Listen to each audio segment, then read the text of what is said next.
punya kenalan seorang pengamal namanya Pak Doyo, itu orang Surabaya.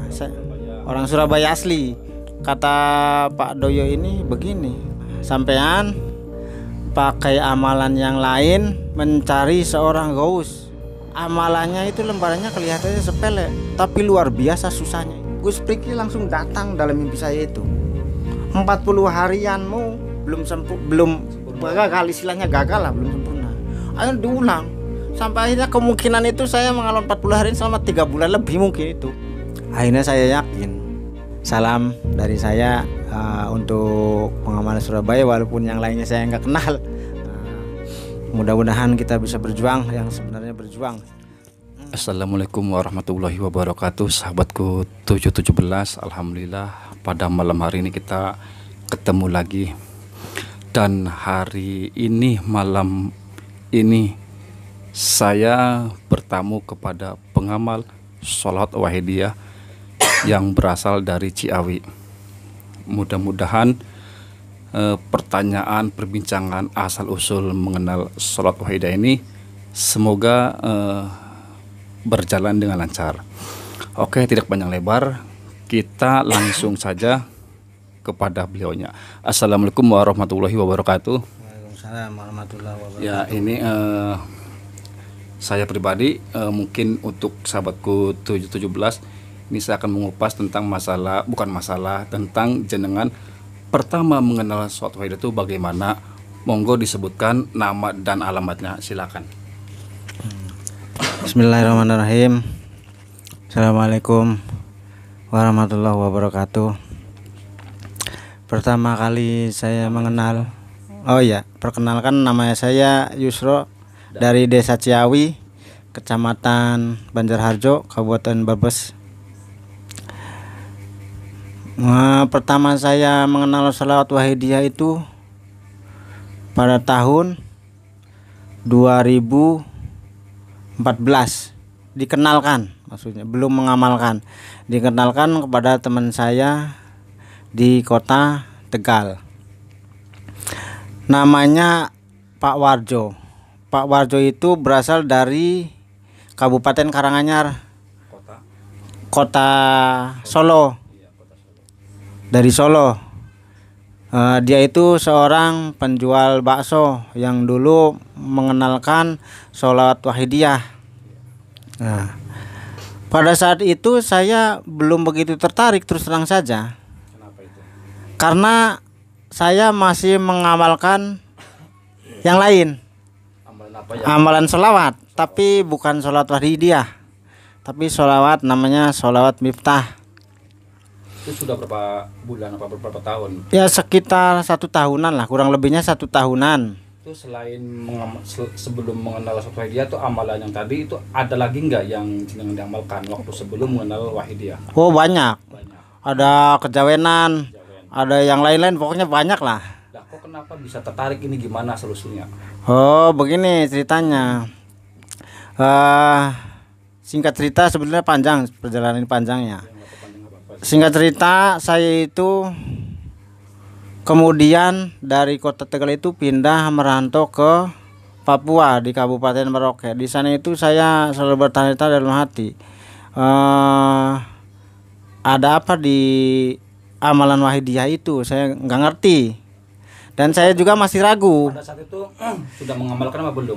Ya coba-coba, tapi belum sampai 40 hari. Coba-coba, saya coba lagi, gagal lagi, coba lagi, gagal lagi, karena juga hati ini masih ragu. Kemudian saya setahun di Papua, saya pulang, kemudian saya singgah di Surabaya sekitar 6 bulanan ya, sekitar 6 bulanan lebih, 6 bulan lebih. Saya kenalan ya, punya kenalan seorang pengamal namanya Pak Doyo, itu orang Surabaya. Orang Surabaya asli. Pak Doyo dan adiknya itu Pak Toto. Di sana saya tanya jawab karena nggak ngerti masalah Sholawat Wahidiyah itu bagaimana. Ya lumayan, saya akhirnya dapat jawaban. Sebetulnya kurang puas. Dalam arti kurang puas itu maksudnya apa? Kurang jelas penjelasannya itu. kurang jelas. Akhirnya saya tanya-tanya terus. Kemudian kata Pak Doyo ini begini, begini saja Mas, sampean pakai amalan yang lain. Sampean kan punya amalan, ya saya akui ya, sholawat. Pakai amalan yang lain mencari seorang gaus. Saya agak bingung juga waktu itu gaus itu. Iya, gaus itu ya belum ngerti juga ya, gaus itu apa. Kemudian gaus itu sebenarnya apa, saya tanyakan sama Pak Doyo. Dia jawab, gaus itu seorang rajanya wali pada zaman sekarang. Namanya Gaus Haja Zaman, kata beliau ya. Kemudian ya saya juga sebetulnya agak pikirannya kurang apa ya, kurang pas, agak mamang lah. Orang Jawa bilang mamang itu masih ragu. Apa ya, ada Sultan Aulia zaman sekarang kan yang saya kenal dulu itu kan yang nama Sultan Aulia itu kan Syekh Abdul Qadir Jailani ya. Kemudian saya mencoba itu kata Pak Doi. Kemudian pada suatu hari saya wirid ya, istilah dulu kan wirid, sholawat. Bukan. Saya pakai amalan yang sholawat saya yang belajar dari Tegal itu, dari Abah, namanya Abah Junaidi almarhum ya, orangnya sudah wafat.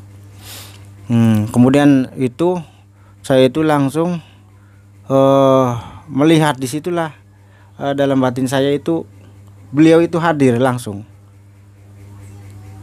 Seketika wirid itu apa ya enggak seketika itu, tapi lama, agak lama ya, sekitar kurang lebihnya 1 jam lah ya.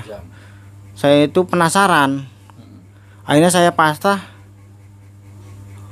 Kemudian saya dapat bayangan itu beliau. Dari situ juga tetap saya masih ragu. Ragunya kenapa? Kan itu masih belum mantap. Ya masih belum mantap. Tapi saya tetap berusaha hati ini untuk mengamal sholawat dia. Tapi saya ingin, tertarik sekali. Maksudnya apa ya? Niatan ya, yakin ini mulai tumbuh. Tapi ada masih keraguan. Apakah iya? Oh. Dia yang sekarang ini gitu. Iya. Apakah iya? Terus lama kelamaan, terus berhari-hari di situ juga, di Surabaya juga saya masih gagal terus mengamalkan lembaran itu. 40-an. Iya, masih gagal terus. Gagal, sambung lagi, gagal, bangkit lagi, gagal terus beberapa kali. Saya sering gagal lah. Saya akui sering gagal. Mungkin berapa ya? Pokoknya banyak lah. Kalau dihitung itu saya nggak ngitung saking banyaknya kegagalan itu. Makanya kemudian hati saya itu seperti berdenyut, ingin ke Tegal, kembali ke Tegal pada tahun 2017. Itu dari Papua langsung ke Surabaya. Kemudian ke Tegal lagi. Iya. Berarti itu ketika mengamalkan Wahidiyah, istilahnya kuat-kuatnya itu dapat tukar perbicaraan dari Surabaya. Dari Surabaya agak kuat saya, hati saya, tapi belum juga istilahnya saya sampai 40-an, belum. Kemudian saya di Tegal juga mengamalkan Wahidiyah ini, tapi masih juga amalan sholawat yang saya dulu pelajari masih. Tapi disitulah saya merasa pusing, pusing pokoknya, nggak bisa tersambung lah.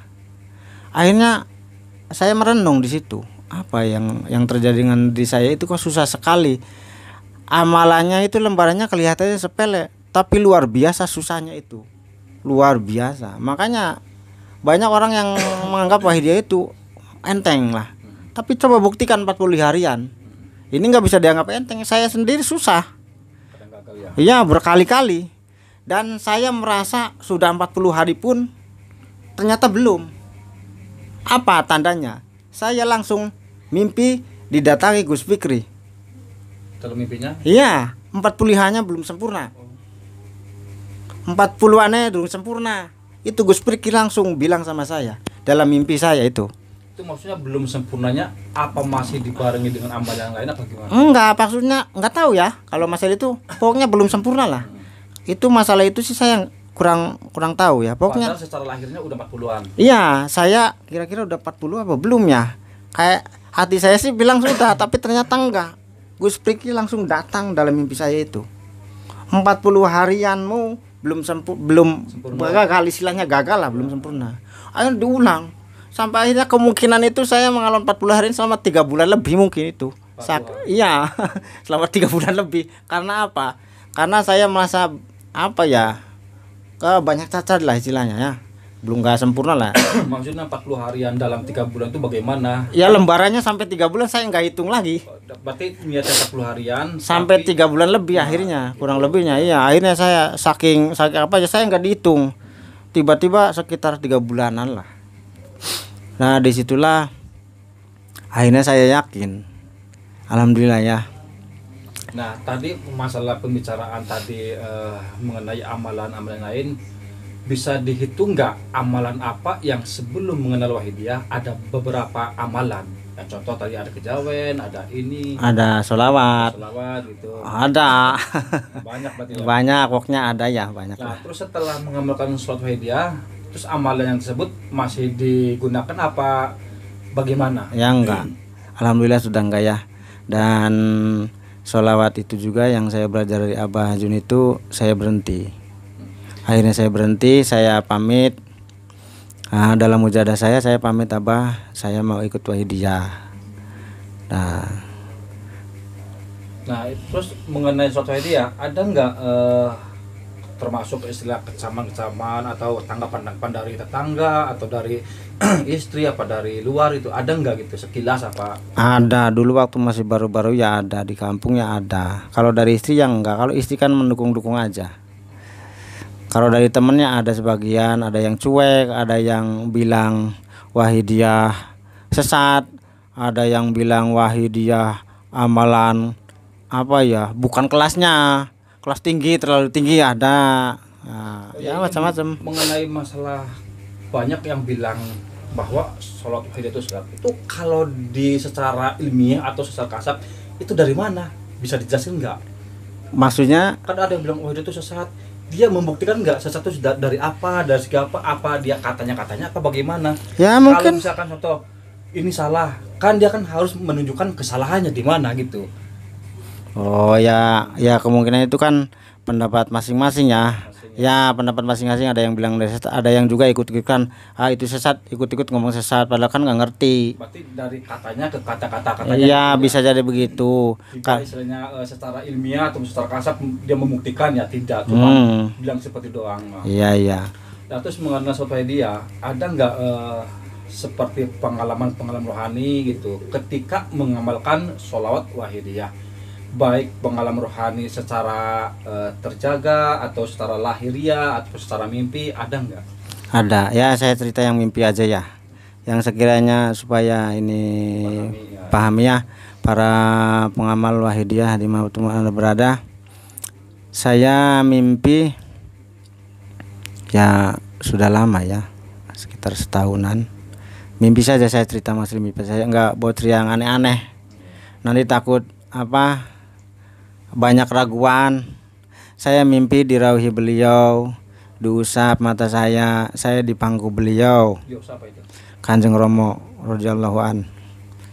Dan saya seperti di dalam mimpi saya itu saya seperti diobati lah dari sana. Ya kurang lebihnya seperti itu.